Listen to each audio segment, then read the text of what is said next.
Esther chapter 9. So on March 7th, the 2 decrees of the king were put into effect. On that day, the enemies of the Jews had hoped to overpower them, but quite the opposite happened. It was the Jews who overpowered their enemies. The Jews gathered in their cities throughout all the king's provinces to attack anyone who tried to harm them. But no one could make a stand against them, for everyone was afraid of them. And all the nobles of the provinces, the highest officers, the governors, and the royal officials helped the Jews for fear of Mordecai. For Mordecai had been promoted in the king's palace, and his fame spread throughout all the provinces as he became more and more powerful. So the Jews went ahead on the appointed day and struck down their enemies with the sword. They killed and annihilated their enemies and did as they pleased with those who hated them. In the fortress of Susa itself, the Jews killed 500 men. They also killed Parshandatha, Dalphon, Aspatha, Poratha, Adalia, Aridatha, Parmashta, Arisai, Aridai, and Vaizatha, the 10 sons of Haman son of Hammedatha, the enemy of the Jews. But they did not take any plunder.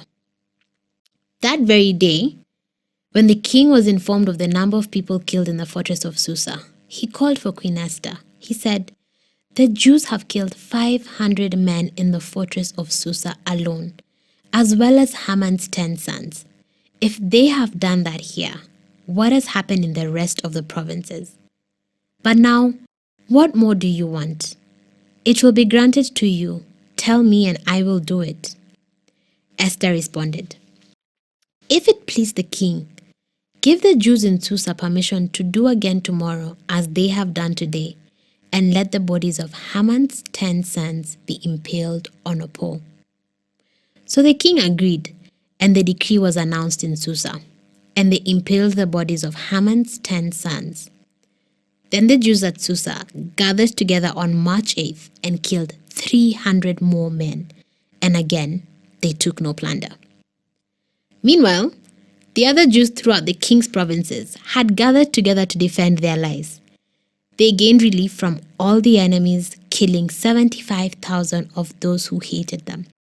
But they did not take any plunder. This was done throughout the provinces on March 7th, and on March 8th they rested, celebrating their victory with a day of feasting and gladness. The Jews at Susa killed their enemies on March 7th and again on March 8th, and then rested on March 9th, making that their day of feasting and gladness. So to this day, rural Jews living in the remote villages celebrate an annual festival and holiday on the appointed day in late winter, when they rejoice and send gifts of food to each other. Mordecai recorded these events and sent letters to the Jews near and far, throughout all the provinces of King Xerxes, calling on them to celebrate an annual festival on these 2 days. He told them to celebrate these days with feasting and gladness, and by giving gifts of food to each other and presents to the poor. This would commemorate a time when the Jews gained relief from their enemies, when their sorrow was turned into gladness and their mourning into joy. So the Jews accepted Mordecai's proposal and adopted this annual custom. Haman, son of Hammedatha the Agagite, the enemy of the Jews, had plotted to crush and destroy them on the date determined by casting lots. The lots were called Purim. But when Esther came before the king, he issued a decree causing Haman's evil plot to backfire, and Haman and his sons were impaled on a sharpened pole. That is why this celebration is called Purim, because it is the ancient word for casting lots.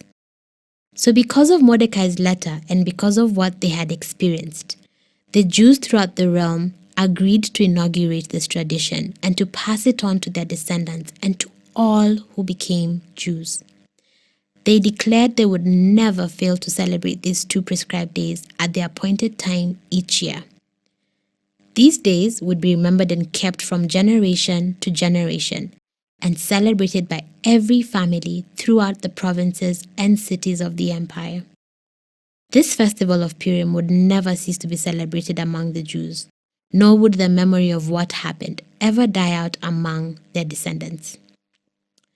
Then Queen Esther, the daughter of Abihail, along with Mordecai the Jew, wrote another letter putting the queen's full authority behind Mordecai's letter to establish the festival of Purim. Letters wishing peace and security were sent to the Jews throughout the 127 provinces of the empire of Xerxes. These letters established the festival of Purim, an annual celebration of these days at the appointed time, decreed by both Mordecai the Jew and Queen Esther. The people decided to observe the festival just as they had decided for themselves and their descendants, to establish the times of fasting and mourning. So the command of Esther confirmed the practices of Purim, and it was all written down in the records. Esther chapter 10. King Xerxes imposed a tribute throughout his empire, even to the distant coastlands. His great achievements and the full account of the greatness of Mordecai, whom the king had promoted, are recorded in the book of the history of the kings of Media and Persia. Mordecai the Jew became the prime minister, with authority next to that of King Xerxes himself. He was very great among the Jews, who held him in high esteem, because he continued to work for the good of his people and to speak up for the welfare of all their descendants.